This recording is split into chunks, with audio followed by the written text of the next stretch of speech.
My time has not yet come." Jesus' mother then told the servants, "Do whatever he tells you." Then the Jews have rules about ritual washing, and for this purpose, 6 stone water jars were there, each one large enough to hold between 20 and 30 gallons. Jesus said to the servants, "Fill these jars with water." They filled them to the brim, and then he told them, "Now, draw some water out and take it to the man in charge of the feast." They took him the water, which now had turned into wine, and he tasted it. He did not know where this wine had come from, but of course, the servants who had drawn out the water knew. So he called the bridegroom and said to him, "Everyone else serves the best wine first, and after the guests have drunk a lot, he serves the ordinary wine. But you have kept the best wine until now." Jesus performed this first miracle in Cana in Galilee. There he revealed his glory, and his disciples believed in him. With Romans 12, chapter 12, verse 9.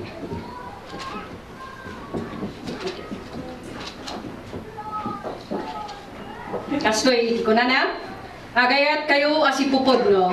Gorahan nyo ay kidakes, kaya't sa limat-matan nyo, tinaimbag. Tiyapoy, mang bendisyon kada kayo, kang ronan na kadagiti na kanag. Mabalik tayong agtugaw, and may we hear an anthem from UCCP Ubanga and UCCP Badayan.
Nga layad ay adi maapabos. Itsay ikararag tayo para kani Paul kani Mitch. A love that endures forever.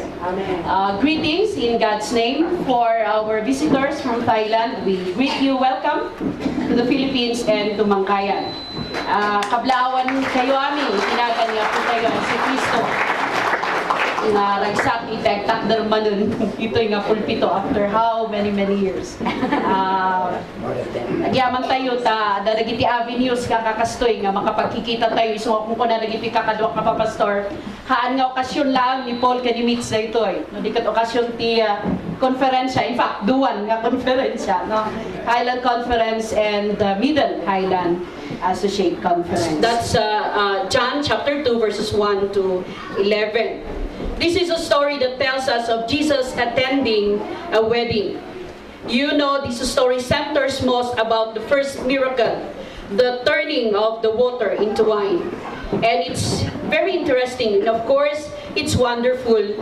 But I would like for all of us to concentrate on the fact that it is a wedding, one of the most important events in one's life, in somebody's life for that matter. For Paul and Mitch, it took them 8 years, almost 8 years, to finally decide it's time. It's already time. No? Naumadan nga boyfriend, girlfriend lang. No? Kaya't damutan iti agasawa. This event is something that they have decided. Your wedding, your marriage is something that you have to decide for. And the story in the book of John tells us specifically that God blesses weddings.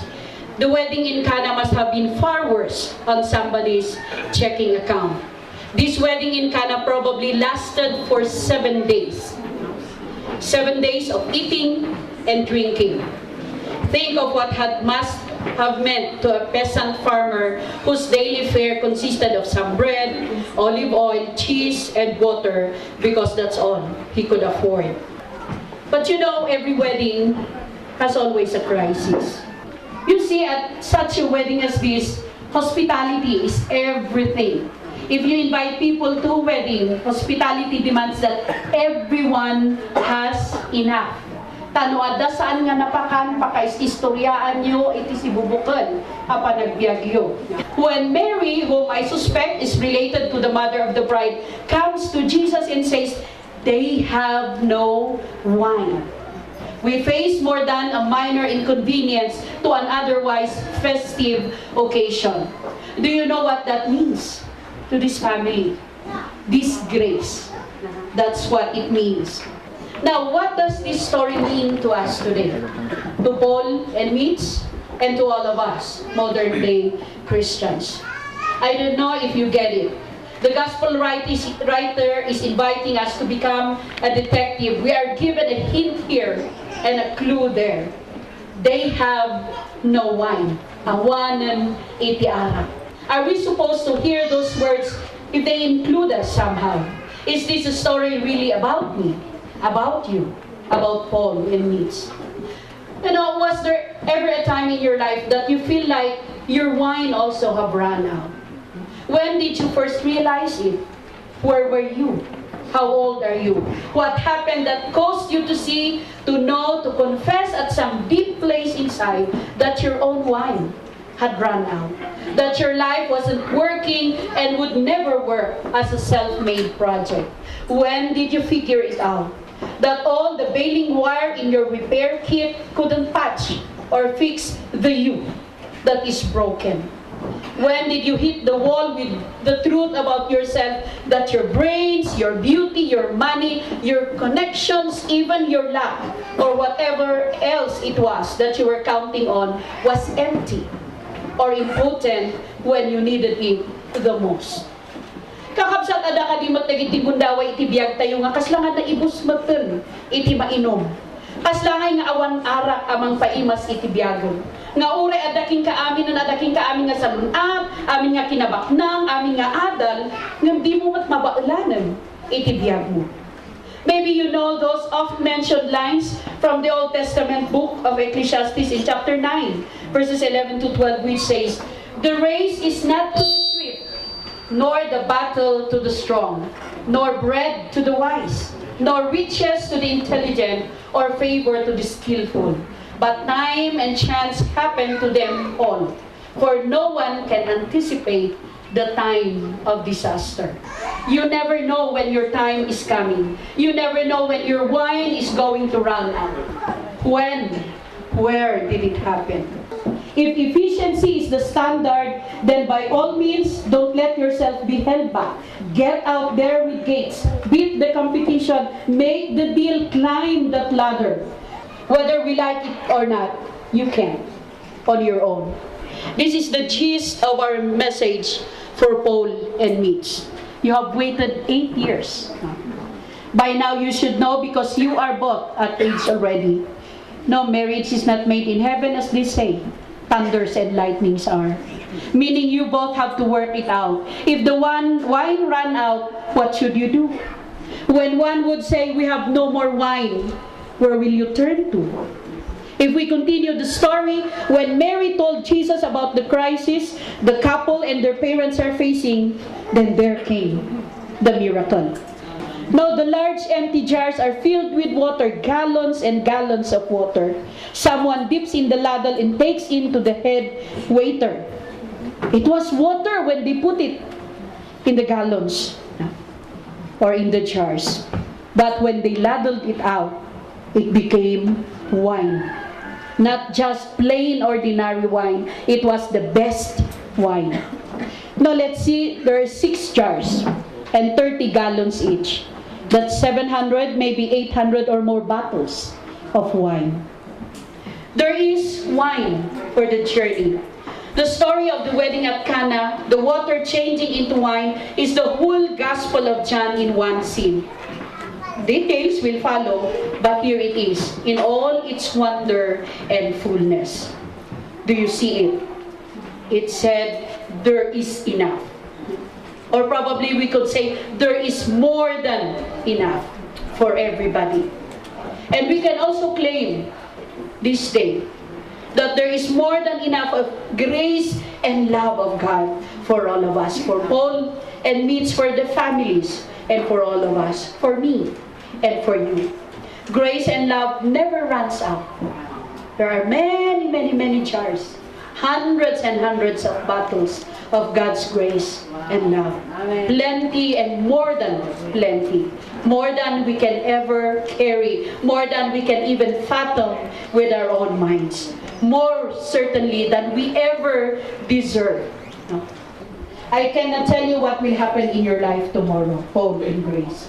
But whatever it is, God's grace and strength to face it will meet you on that day. And it is good wine. It is the best wine. It is abundant wine. Dahito'y ti kaya't mga ipabalo kada kayo. Akas arugyan yu iti baro a pamilya. Nagito'y nga nakikita tayo mat nagiti ubing manipod kinaubing dakat. Agyaman tayo. Kamang dapay lang iti Diyos, iti panagtipon da. All throughout, I believe, all throughout the jay panagayom da, there were highs and lows. Itas apay inkantayo niya. Nga kada jay time nga kung natin may nga ag-break ta, malikan. You have proven how loving and compassionate our God is. When everything else fails, He will always be there. He will always be available. Secondly and lastly, I would like for all of us to look at our text in Romans chapter 12, verse 9. In the NIV it says, love must be sincere. Sincerity is being without hypocrisy or pretense. In the English Standard Version it says, love must be genuine, not counterfeit. It must be authentic. It has to be an 18K or 24K or how do you call it in Thailand?